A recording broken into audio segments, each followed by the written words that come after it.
had a dream that Dio came to me on the dark side of a rainbow and told me, like, there's no reason that you should feel like you can't write this album, because none of us knew really like what we were doing. We were just writing, and this is the style that we were writing it in. So don't be afraid.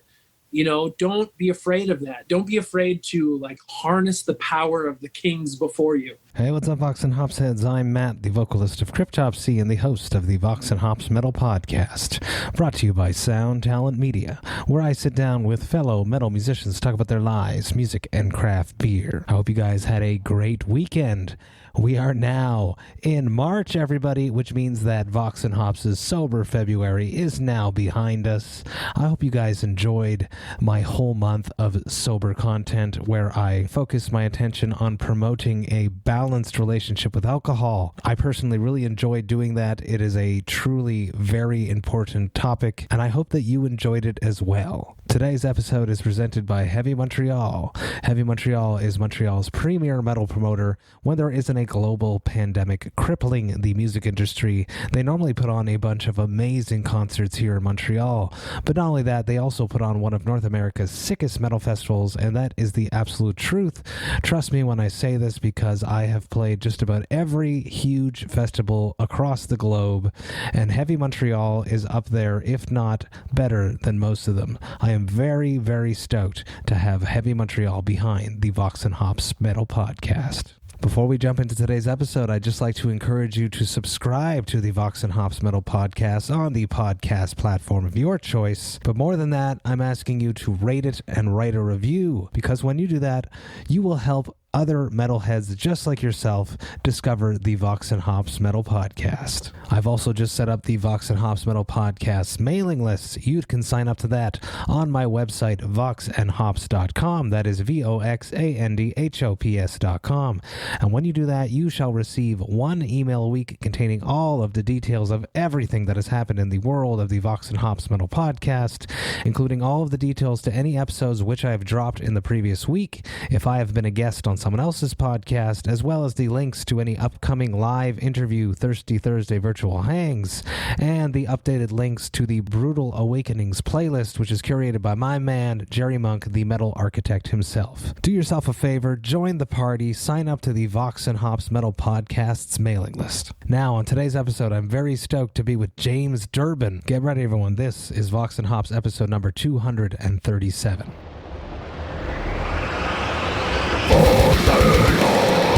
I warn you, what you are about to hear is very disturbing indeed.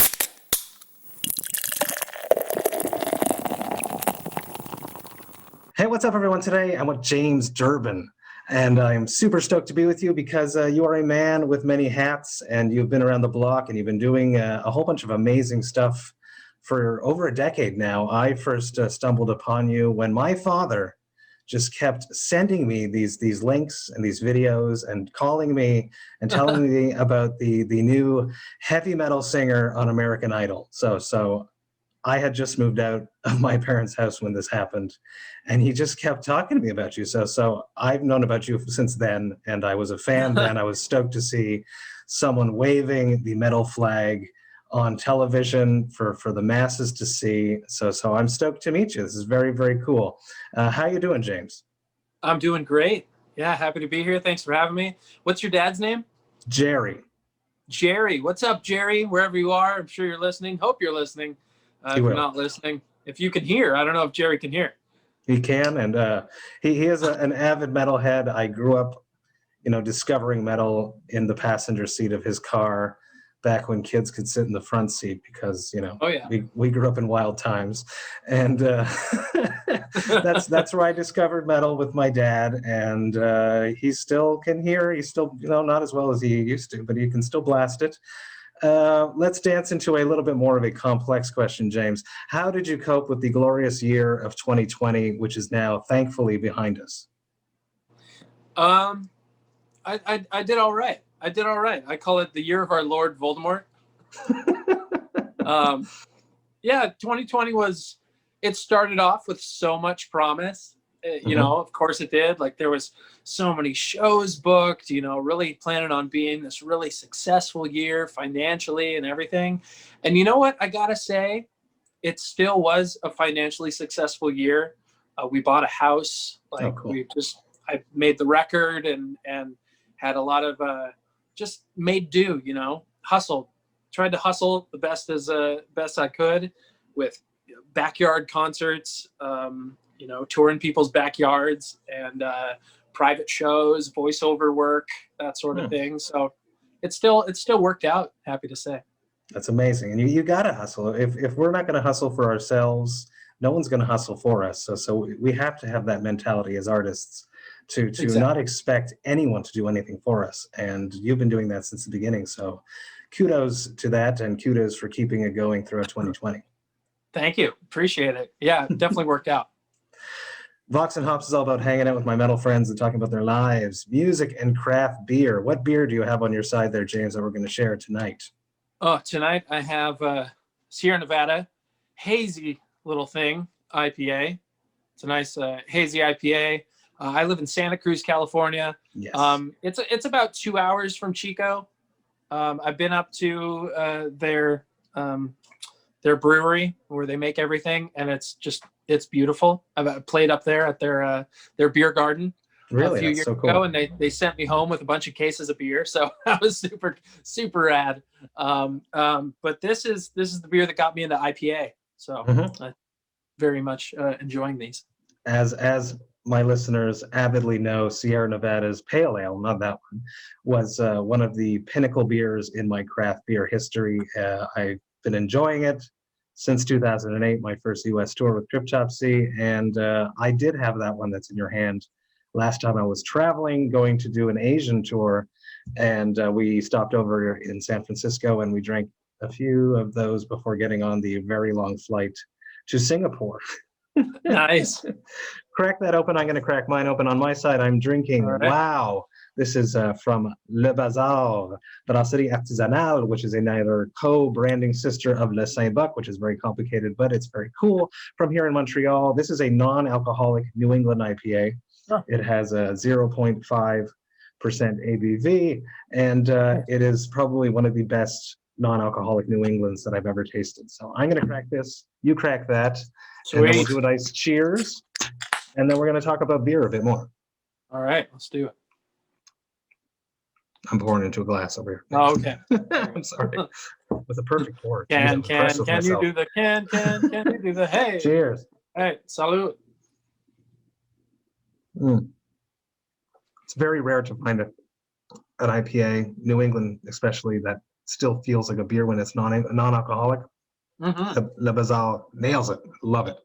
Let's talk about beer. How about your first beer, James? Do you remember the first beer that you ever drank? First beer I ever drank was a 40 of Mickey's.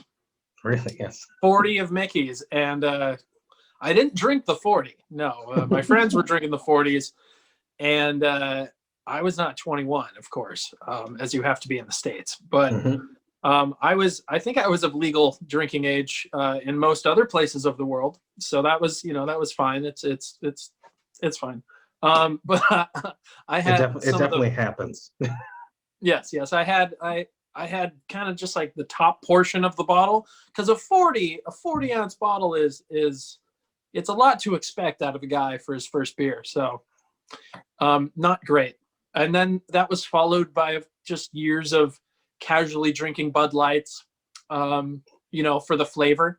And then discovering Pabst Blue Ribbon, of course. That's a longtime favorite. But when I really got into good tasting beers was with porters and stouts. Hell yes. Yeah. Hell yes. What would be that pinnacle beer, the way that Sierra Nevada's Pale Ale was for me in your craft beer journey? Ooh. Just about anybody that makes a good double chocolate stout.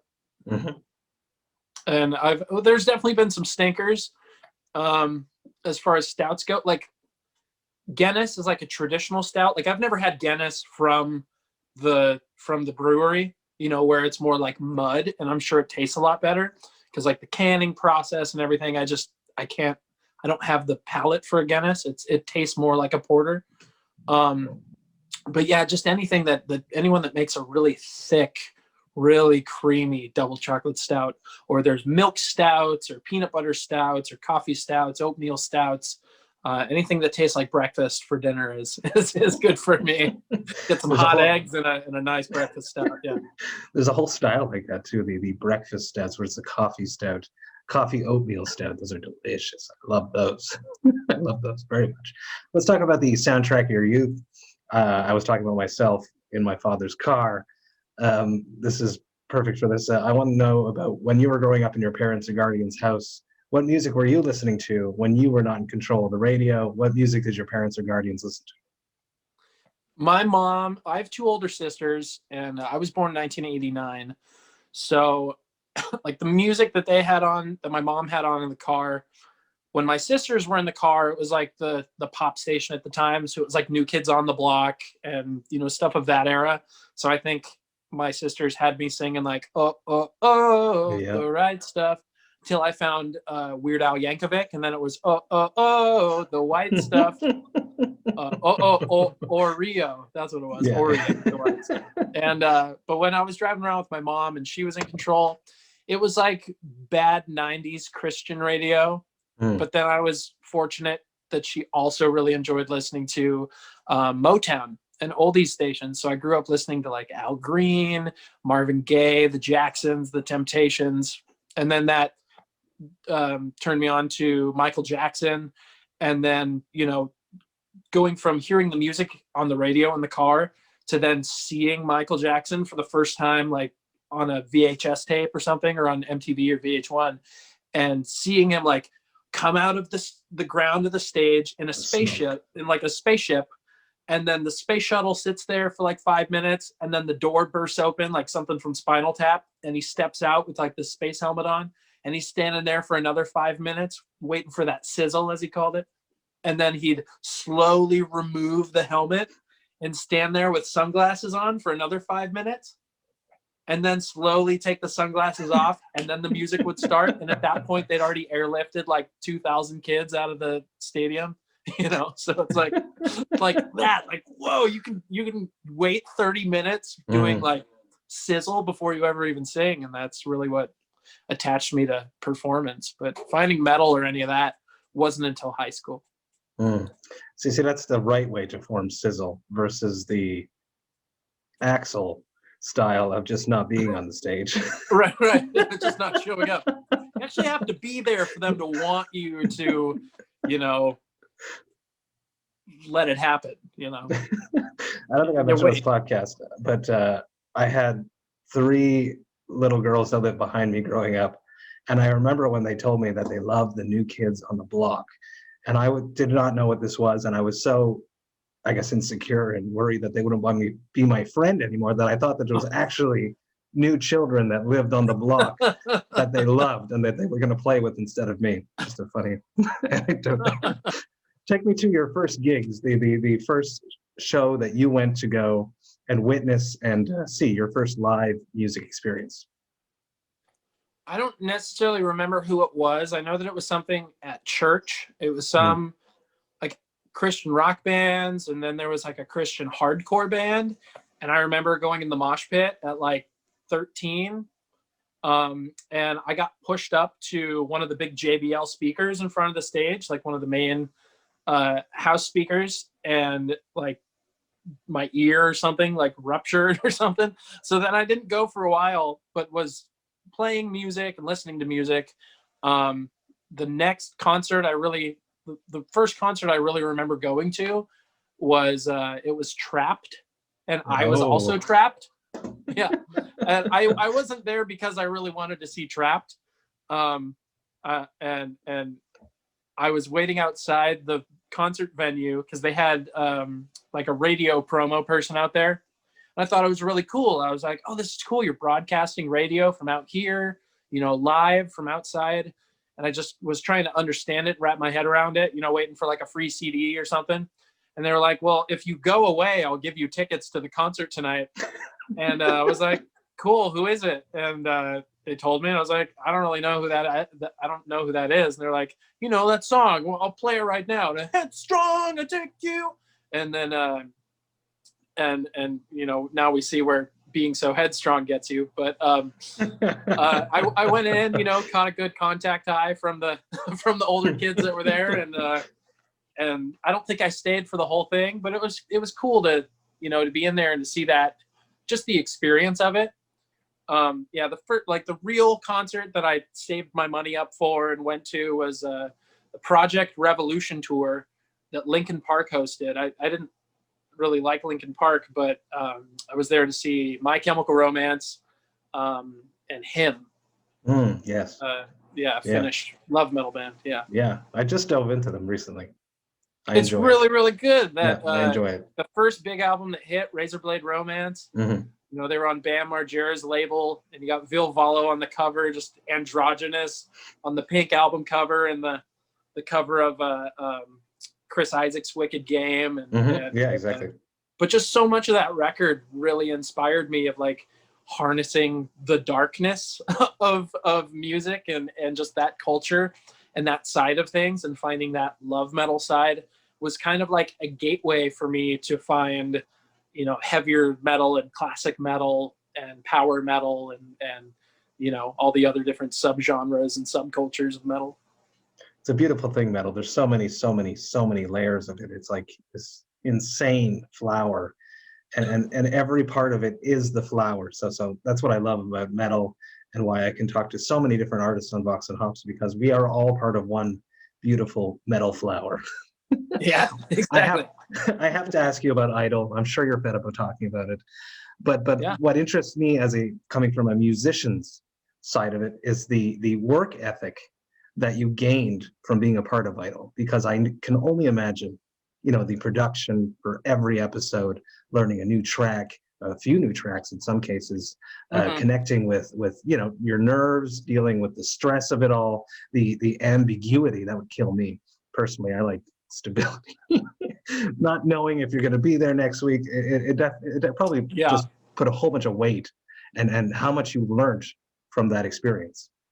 Well, it was learning experiences every single day, and sometimes every day was 10 different learning experiences. Mm-hmm. So when you go and you get to be a part of it, you go for Hollywood Week, just going through the audition process. When you watch it on TV, you see all these people and they're in this big stadium, and then there's tents, and then suddenly there's the judges.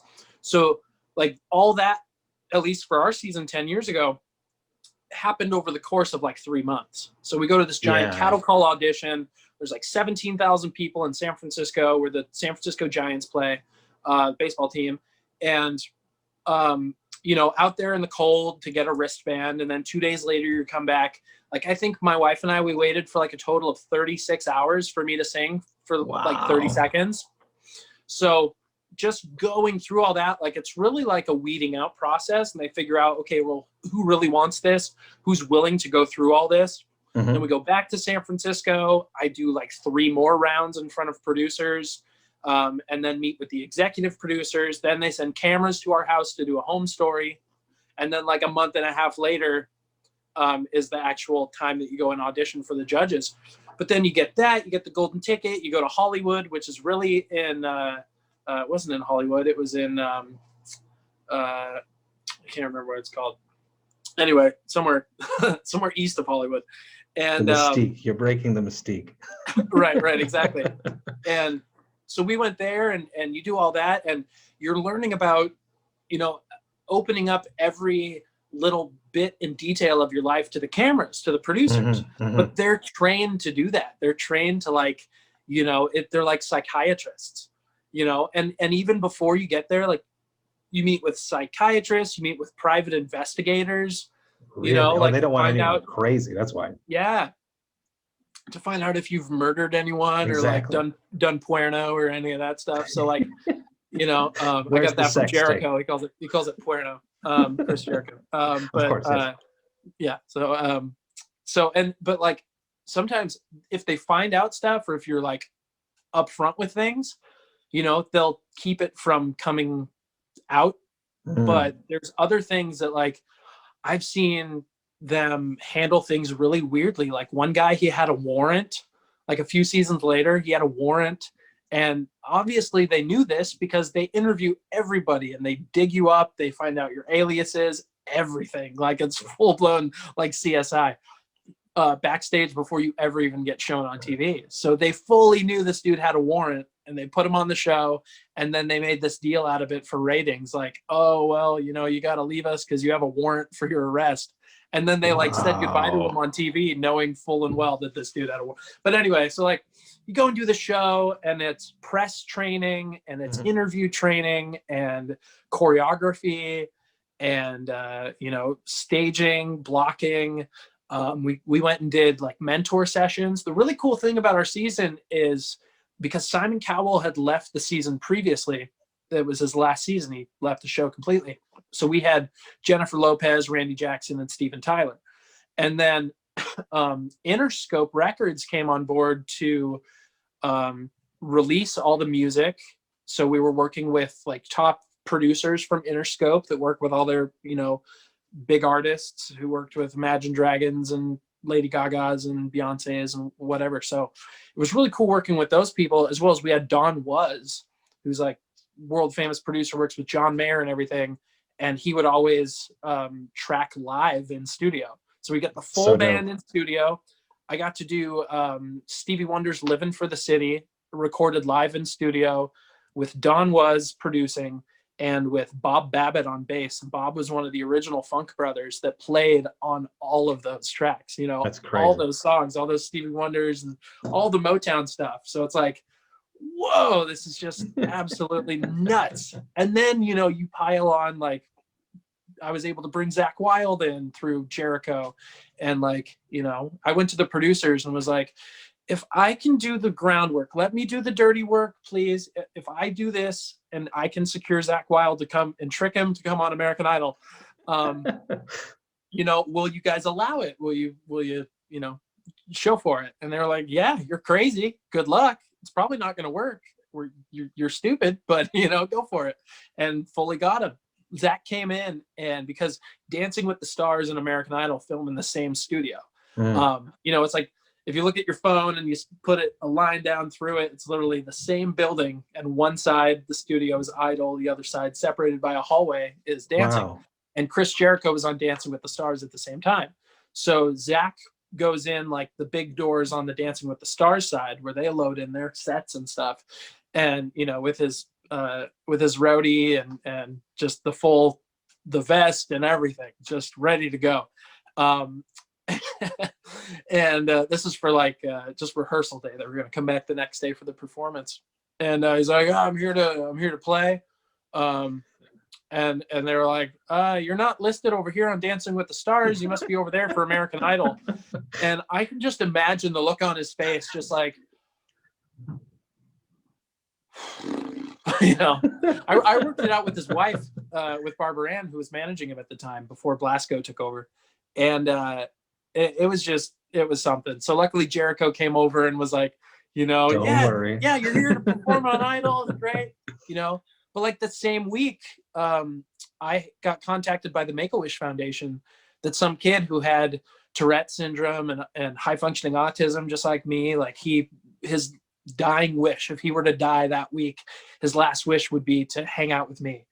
And wow, just the weight and the gravity of that, and understanding like, whoa, this just suddenly takes this Idol experience from being something for myself and my family and really opens it up to, wow, I can be this light for somebody else. I can be this light that I didn't have when I was that age, that I prayed and I thought about and I dreamed and wished and hoped for, you know, that like send me somebody that's like me that I can just look to and be like, they did it, you know, why can't I do it? They did it, you know, and along that way, I got to be that for other people. And I still get emails and calls and all sorts of things of people. Like yesterday, some guy emailed me like, my 6-year-old watches your videos and pulls out his little guitar and his little mic stand, and he's autistic, and he just sees you as this light. It's just like, whoa, like, you know, these things that you don't ask for, and then you're given, and these responsibilities and things to just, you take them with you, you know, you apply it to the journey. And the best part about getting to live out my dream as a singer is, who gets inspired along the way. That's amazing. And I definitely wanted to tell you how impressed and important it is what you're doing, to the waving that flag and being that person that these kids can look up to, and other people who are high functioning autists and have Tourette syndrome. It's amazing what you've done, and I love how open you are about it, and how you're not afraid to talk about it, and to be that person that you want to have to look up to. It's amazing. I just have to say thank you. It's awesome. Absolutely, I appreciate that. Well, like when I was diagnosed with it when I was like 11 or 10, I was 10, and I was diagnosed with it. Like at that time, like I already got bullied, I already got picked on, I already had big ears, and like dyed my hair, bleached my hair when nobody did that, and wore long sleeve shirts under short sleeve shirts under long sleeve shirts. And it's I just marched to the beat of my own drum, really, and loved the color orange and just weird shit that nobody does. And that was me. And then being given this set of circumstances, now, neurologist, now you're disabled. This is what the world expects of you. This is these are your limitations. This is your set of circumstances and prescriptions and everything. And then when I was 16, I was like, I'm tired of taking these prescriptions. I'm tired of feeling different already. Like, I'm different. Yeah, that's fine. Like, let me just fucking be different. It's okay to be different. And if I'm supposed to have these circumstances and these disabilities, which I never call them, for me anyway, is if I'm meant to have these, I need to understand, what can I do with it? How severe is it? How can I learn to live with it and, figure it out? And luckily I had great teachers along the way. I had an awesome musical theater teacher that studied up on it. And she saw that when I was on stage and I was portraying somebody else, which I did for like 10 years, when I was portraying somebody else, I didn't have my disabilities. I didn't have the Tourette's. I wasn't making faces or blowing my cheeks out or any of that stuff. And I was able to make eye contact with people and was able to, really engage. And then the person that stepped off stage was back into my shell. And she was like, okay, well, you play a character on stage. Why don't you figure out what your character is in life?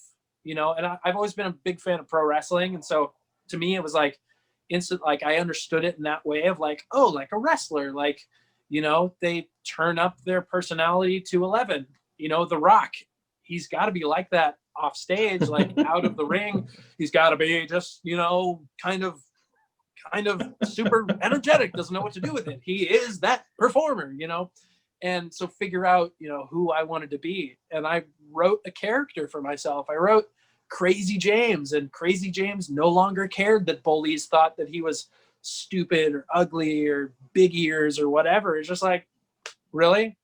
Still? You've been saying that same shit since we were 8 years old. You're still trying to pull that? You think it's going to do anything to me? Because it's not. And like messing with those same guys in class now, like, oh, teacher, they're selling weed in class and they didn't bring enough to share for the rest of us. Can you distribute it for them? Just being kind of like more of a smart ass about it, and really got me through it and gave me the confidence that I never had before. It's easy to get really cocky that way, and I did get really cocky, and luckily my wife, really knows how to like smack me humble. It's like the Iron Sheik.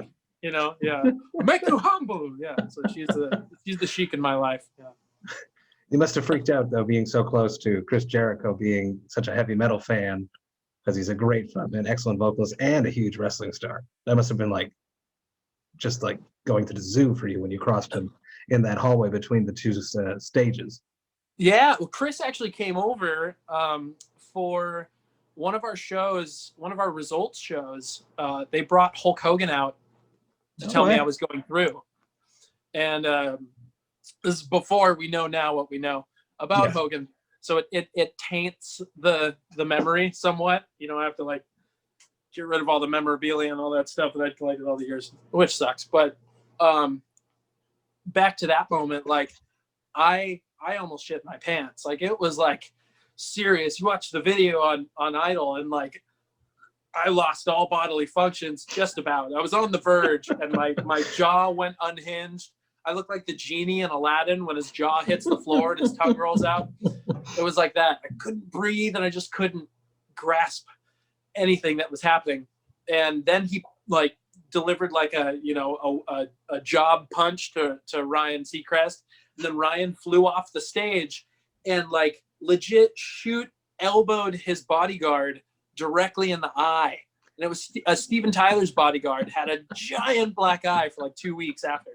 So yeah, wrestling's not real. Come on. But yeah, the very next day, Jericho walked over and he was like, Durbin's a wrestling fan. Great. Durbin's been playing metal. Great. And he just walks into the studio on the Idol side, which no one does. No one does that. No one crosses side. Well, he's a rock star. Rock stars do that. We go. Yeah, exactly. As long as you walk like you're supposed to be there, they never stop. It's the one time I forget my tour pass on tour. That's when the guy at the door will ask me. If I have my tour pass, they never ask me a single time to see it. Yeah. Oh, I've done that too. Forget my pass and just like, you just walk back there. It's like, what's up? No.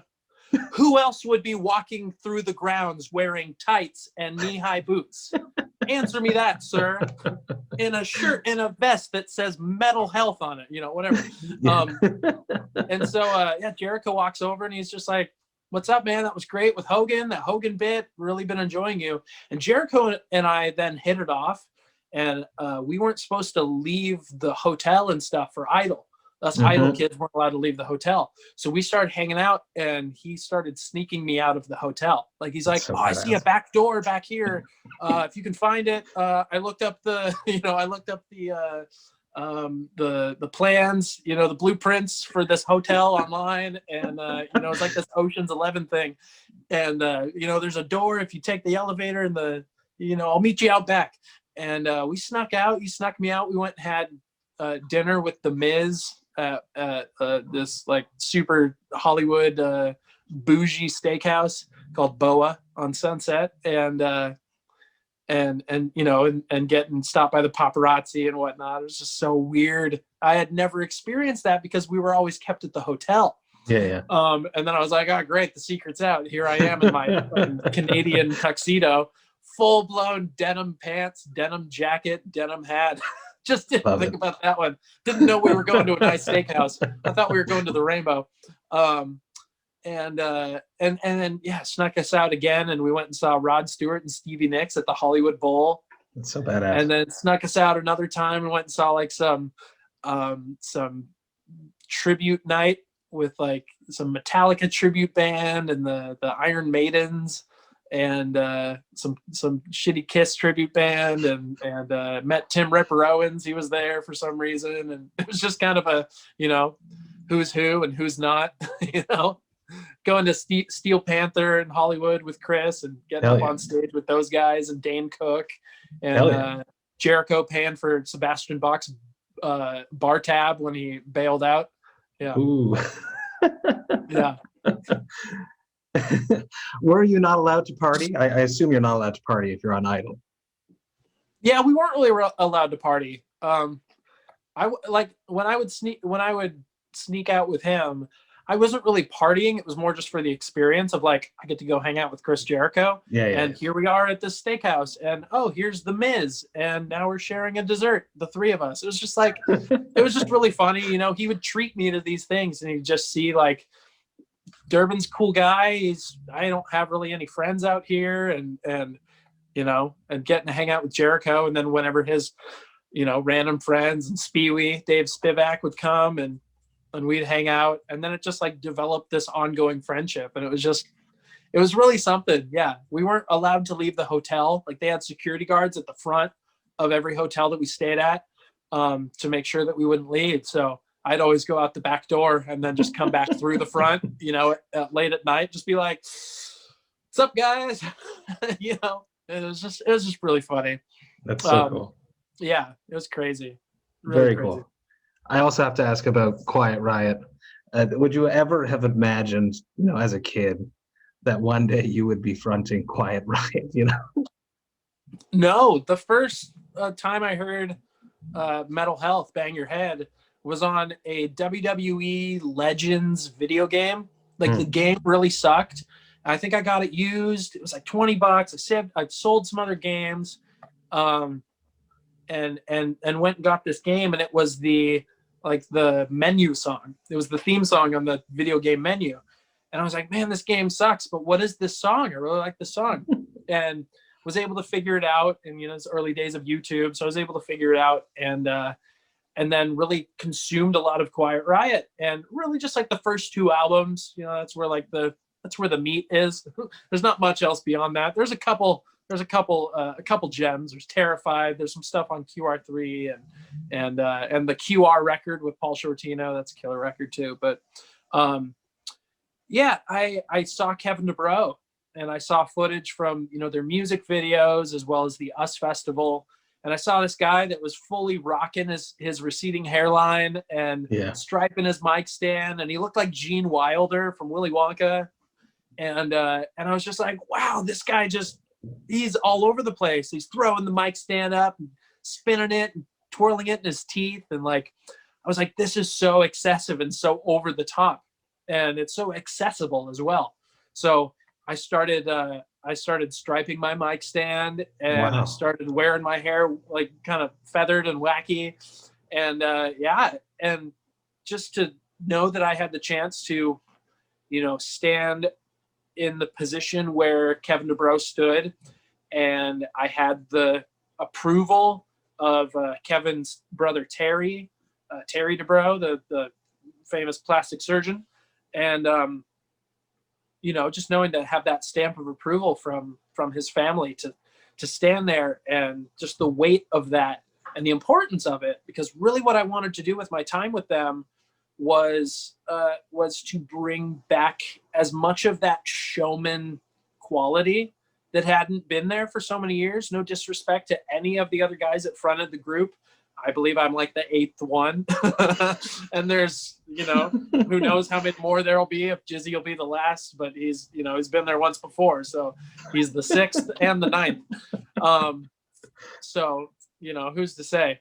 But I just really wanted to bring something that I didn't see, and looking at when I was preparing to take that position, looking at Mark Huff sounded exactly like Kevin, and Scott Voken kind of sounded like Kevin, and had a little bit more stage presence. And then Jizzy, of course, he's great at what he does. And then Shawn Nichols, who was in there for a minute, he did what he did. But looking at all those guys, none of them really tried to emulate what Kevin did as far as working the stage and working the audience. And that's what I love so much about performing, is you start off with a new audience every time. And especially being the new singer of a band that everybody's familiar with. So it's hitting the notes. And my goal beyond that was to sing it like Kevin sung it, with the ferocity and hitting all those notes and going as over the top as possible, so that, people have a memory to the sound of the album. And they remember the first time they heard that album. They remember they got it from their older brother or what have you.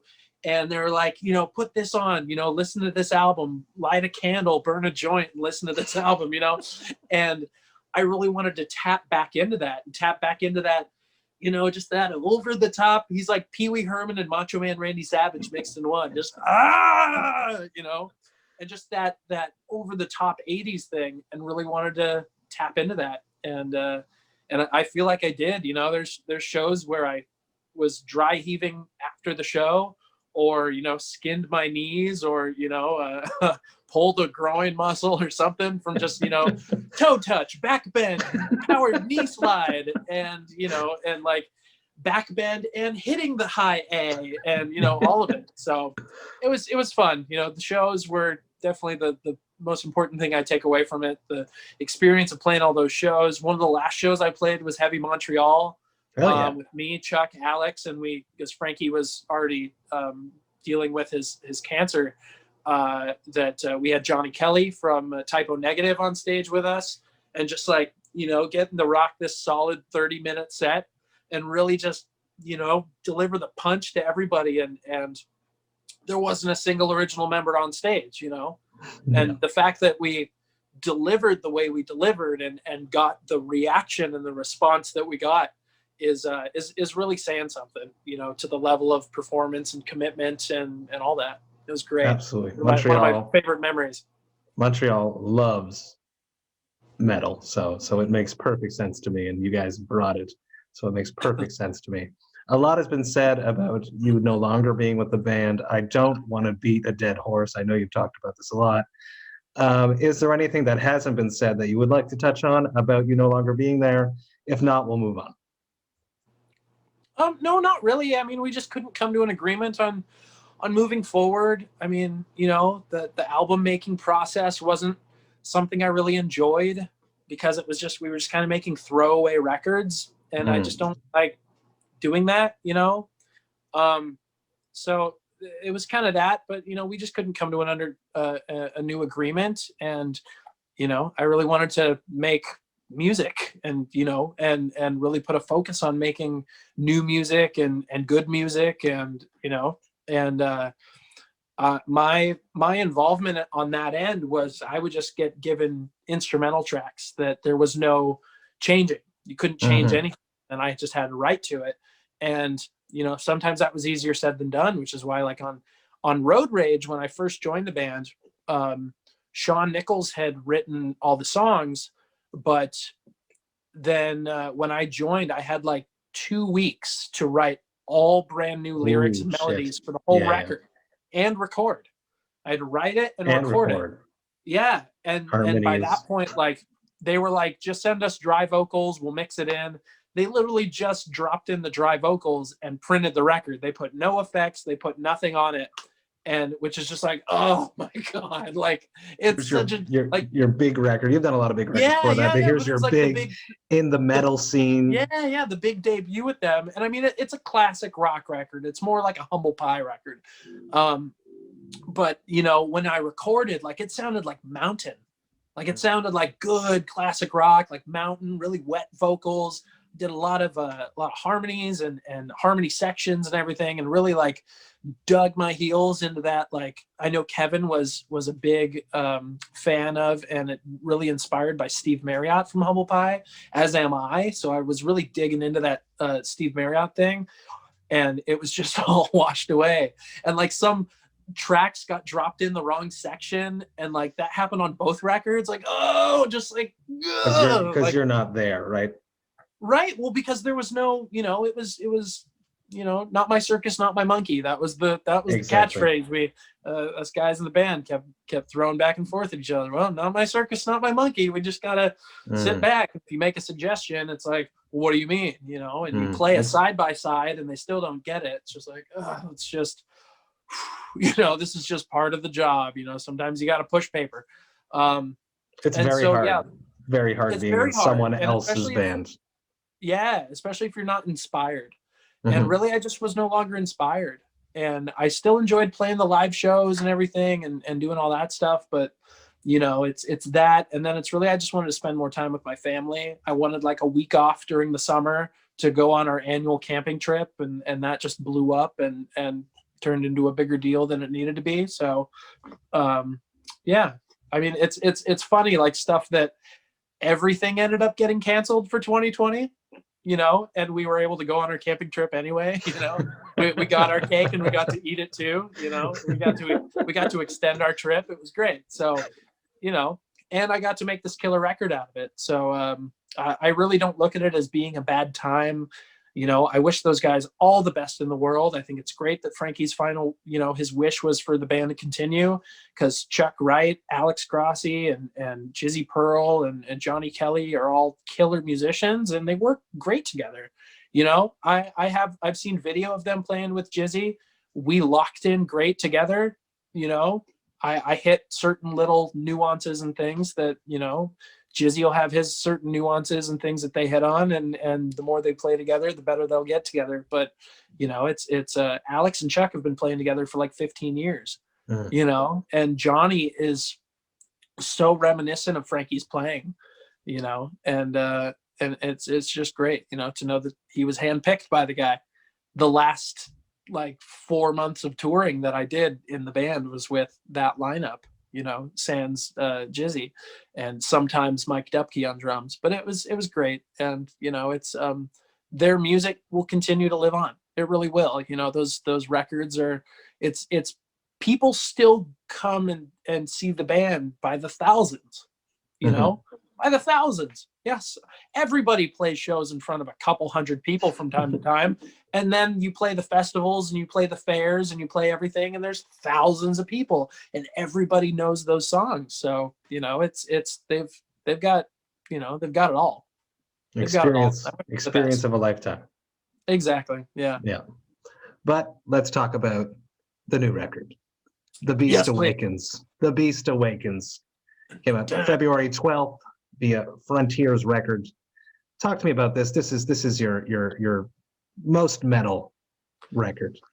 So tell me about the, you know, diving into this. You went through that whole experience with Quiet Riot. Now you get to make the record that you wanted to make. Talk me through this whole process. Yeah. So I made my exit from QR public September 8th, following my final show with them the night before. And 2 days later, I got an email, first email in my inbox, that was music related. It was not manager related. Yeah. First music related email in my inbox was from Frontiers Records, and they said, "You're a great frontman. You're a great singer. That's what we, you know, build our label off of, is working with great frontmen and great singers." And you know, I mean, the QR camp, like we were, the album was going to come out, and unfortunately you know, everything got mixed up the way it did, and my leave was happened before the album's release, but it's not like we did anything with the album anyway. So but they hit me up and they were like, you know, if you're going to make a record yourself, we'd love to be the ones that you make the record with. And so we started talking. We got on a conference a week later, and I asked them, you know, what kind of album are you guys interested in me making? Because my last label experience was kind of like that. It was like, okay, what kind of album now? Like I did a great rock, you know, pop rock record, but it sold 40,000 copies in its first week. And, you know, we had 2 great singles, and back when records were still selling good, and we should totally capitalize off of that with the follow-up album, another moody, dark, you know,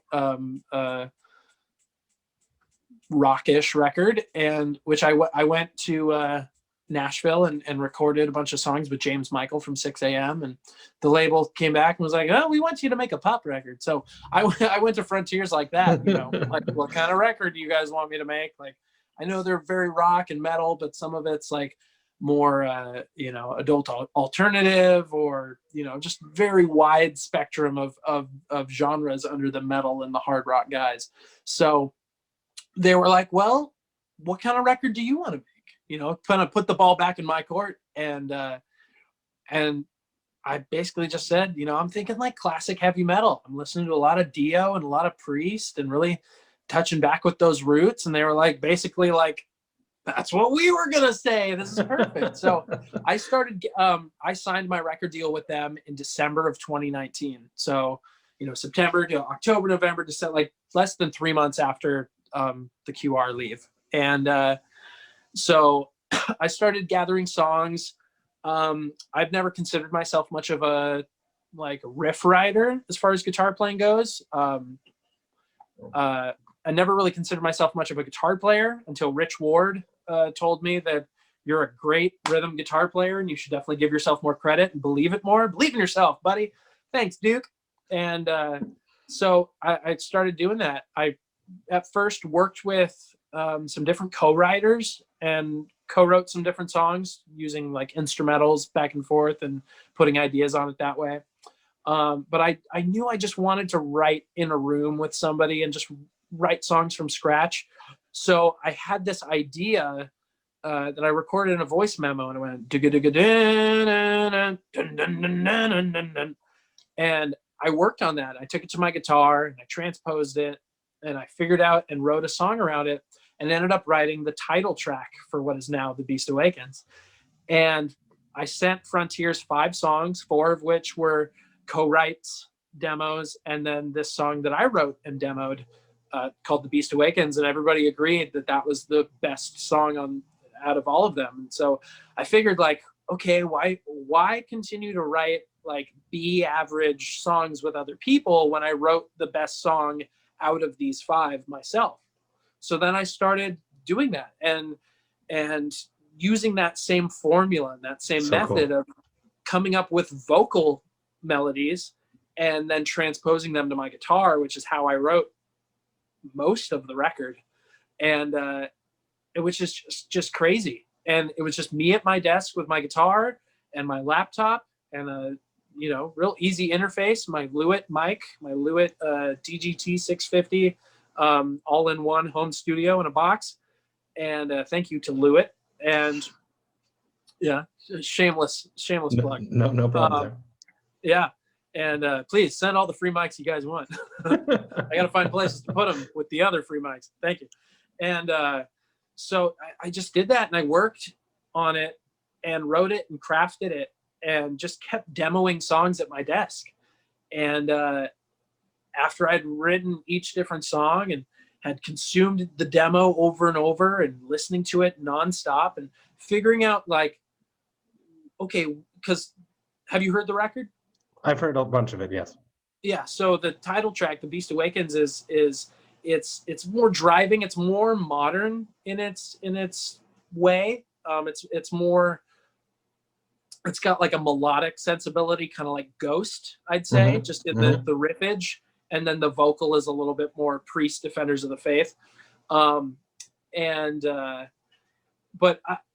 going from that and figuring out, like, okay, well, what do I want to write next? And I think one of the next songs I wrote was The Prince of Metal. And I was like, okay, I want to try something. I want to go more like new wave British heavy metal. And I wrote this, I tracked down this idea, and I literally titled it NWO, new wave of BHM, NWO BHM idea. And I worked off of that, and I wrote the Prince of Metal song to that. And then I had this other idea.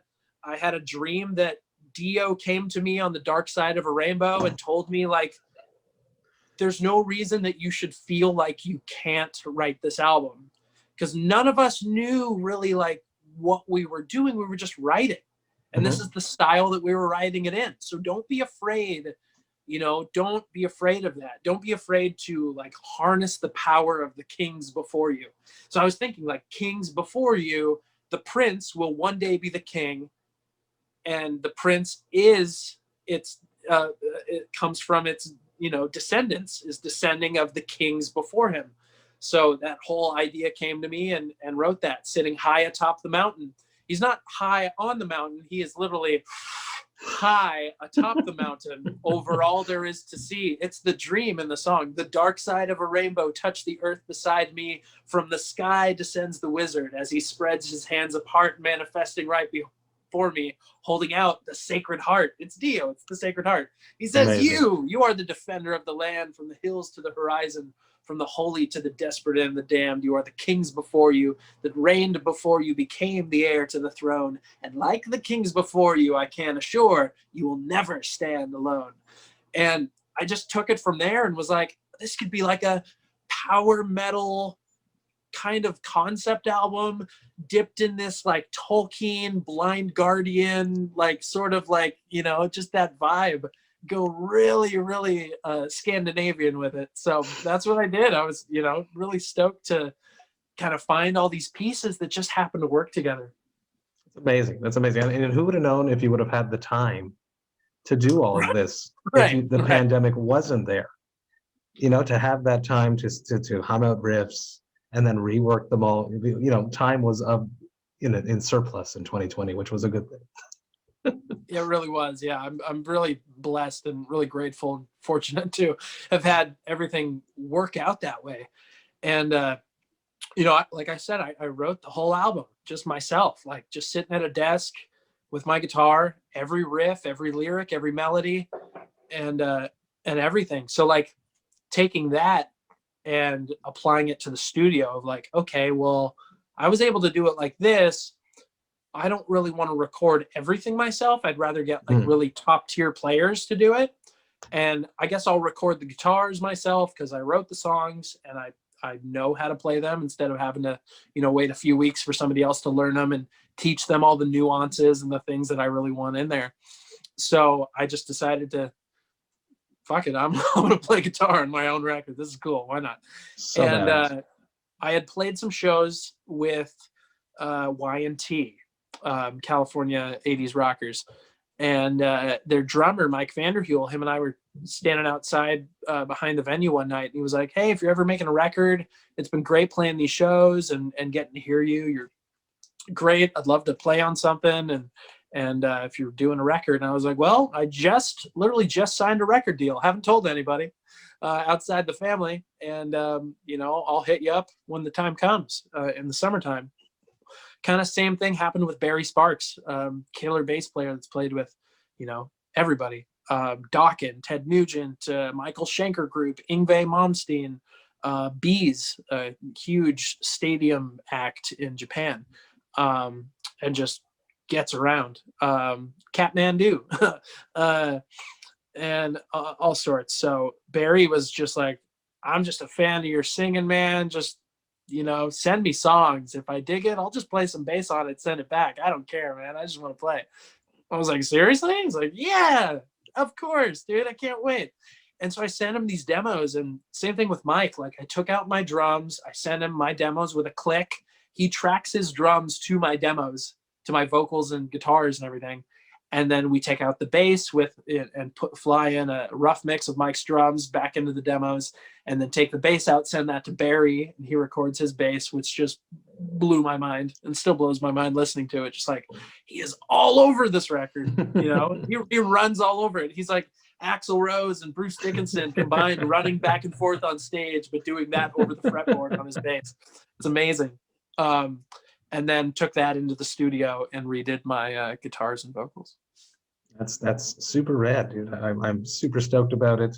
Let's dance into a bit deeper metal. You mentioned you love the Dio, the Maid, and the Priest. I am the lead vocalist of Cryptopsy, which is an extreme metal band. Have you ever danced with the darkness of the metal? Have you ever dealt with death metal?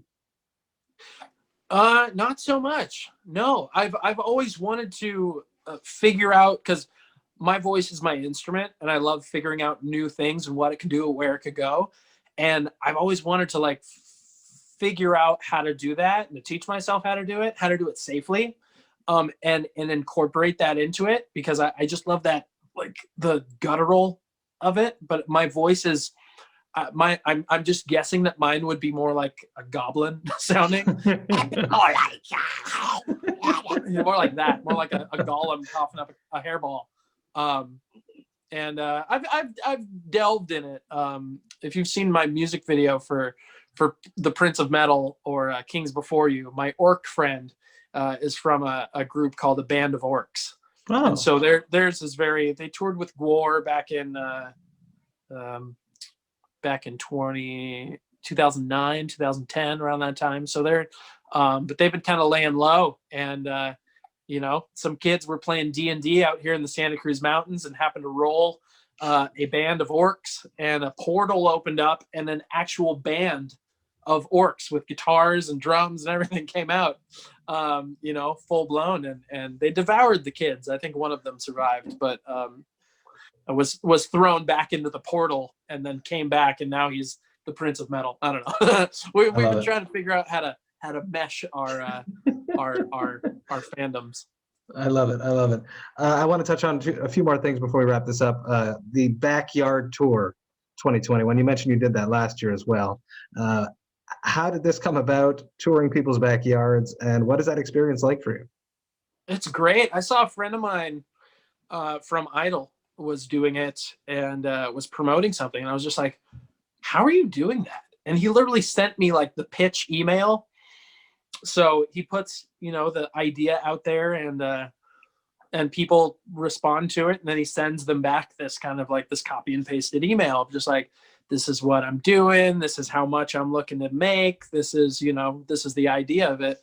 And I basically, I changed some of the numbers in his, and and raised them and and changed some of the wording and whatnot. And change the wording and whatnot to kind of fit me and use that as a blueprint and put out the same kind of memo to my fan base. And people came back and they're just like, yeah, we'd love for you to play our backyard. What does it entail? And drove up to Oregon a couple times from California here, Central Coast. And it's great. A bunch in the local area here as well, and surprise birthday parties and anniversaries and weddings and all sorts of things. So it's crazy. You know, I wouldn't think that I'd be playing a wedding. I play in a cover band and, 80s and kind of 80s dance rock cover band that I've been in for a while and called The Lost Boys. And it's just kind of like, playing those sets and playing those songs to people. And it's been great. It's really been a lot of fun. So I've opened it back up for this year and we'll see where it takes me. And it's really been fun to connect with fans in that way, to do something that's, still bringing people music in a socially distanced way, setting up in their backyards. And it's usually just, for most of them, it's just been me, so I'll just take I've got endorsed by Recording King Guitars, and they just released the Recording King Songwriter amp, which has a spot for an XLR for a mic as well as a quarter inch. That's cool. So it's like, I wish that it's existed when I was a kid, right? Yeah, exactly. It's just a little PA in one that I can just take with me, and the thing kicks ass. It's got a lot of juice, and it's just rad. To be able to do that, take that literally guitar case, got my cables, got my mic stand. Got my TC Helicon like vocal processor that creates the harmony singer, and and it's like I'm the freaking Eagles. I've got my two backup singers, and they're always on key. Great, they're always on key, they're always on time, and you never have to pay them. I love those kind of musicians. I know, right? Yeah. Let's they don't talk up. back. They don't see if you can incorporate their ideas into it. That's great. Let's wrap this up with the classic Vox and Hops wrap-up question at this point. It probably never happens to you because you're very in control, you know what's going on. It definitely never happened to you when you're on Idol because they would have been very pissed. But every once in a while, it happens to everyone. What is your hangover cure? Oh, sleep. It's just sleep. I really try not to get hangovers and just kind of know what I'm able to mix and where I'm able to go. Oh gosh. Yeah, I don't try to get hangovers anymore. That is awesome. James, thank you so much for taking the time talking about your life, music, and craft beer. I really enjoyed this. Everyone get ready for the Beast Awakens. Check it out. I'm stoked about it. Cheers, James. Thank you so much. Awesome. Thank you, Matt. Have a good night. Peace. Hey, thank you all so much for listening right to the end. You know that I love and appreciate that. Man, did I ever have a great chat with James. Just one of those people that, we start talking and just immediate kinship. He's such a very, very cool dude. I really, really enjoyed this chat. The story about my dad talking to me about him back in the day 10 years ago is absolutely true, and he was very stoked when he heard that James was saying hi to him. So thank you, James, for doing that. I really appreciate it. If you guys have not checked out The Beast Awakens, which James just dropped back on February 12th, you absolutely should do that. It's a banger of an album full of excellent anthems. It's a lot of fun. It's one of those records that I put on and then I just clean my house to it. It's feel-good metal, and I think you'll enjoy it too. If you enjoyed this Vox and Hops episode, I strongly encourage you to subscribe to it on the podcast platform of your choice. But more than that, I'm asking you to rate it and write a review, because when you do that, more people just like yourself will be able to discover the Vox and Hops Metal Podcast.